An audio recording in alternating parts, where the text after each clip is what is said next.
alright, 'cause I'm safe out the field. I am Kendahl Damico, here with none other than Mark-Paul Gosselaar of much TV sitcom fame. I think people would be surprised to know that you're quite an athlete and very much related to sports, as is our purpose around here. Sports, yeah. I mean, I grew up not being able to play as much sports as I wanted to because I was on a show for 6 years. But anytime I was on hiatus or anytime I had to myself, I was always involved in some sort of athletics. I always felt that athletics was what kept me sane. You know, in school, that's what drove me to go to school, was the fact that I could play sports there. My mother was always the one who said you have to incorporate some sort of athletics in your life to keep you healthy, to keep your mind lubricated as well, not only your body. And lately now you've kept that up. Absolutely, you do a lot of cycling you're talking about? Yeah, I guess you'd say a semi-professional cyclist. I'm on a elite amateur team that races in Los Angeles. Actually, we race all over the country.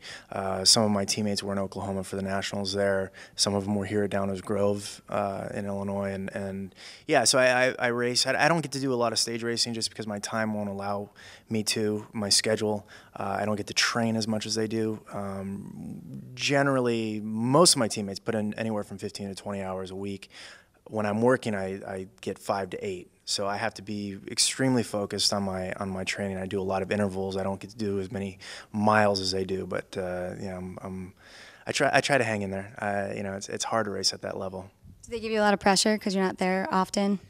I put that pressure on myself because we get, you know, we're a team that has a manager. We get all of our equipment for free, so I get free bikes. My bike is probably worth about $12,000, so I feel obligated to show up to races every weekend, and I try to race as much as I can, which is pretty much every weekend. Clear the air a little bit for me. I know there's been some commenting about your motocross involvement, but it's really a family affair, not so much you, right? Right. I started riding when I was 3, started racing when I was 5.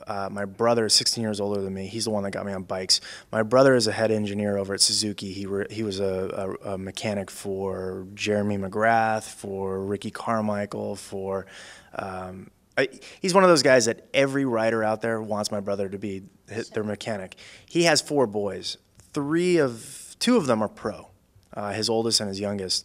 And people see Gosselaar, the name, come up, and they go, "Oh, you race?" But it's my brother's kids, it's my nephews, and they're pretty good. They're in their 20s and they're fast. I mean, to be a pro motocross racer, to be a pro in anything, you have to be good. Here's what's coming up next with Mark-Paul Gosselaar. They are so serious about that. I know they only gamble, what is it, $300 to buy in, but they treat it as if like their mortgage is on the line here.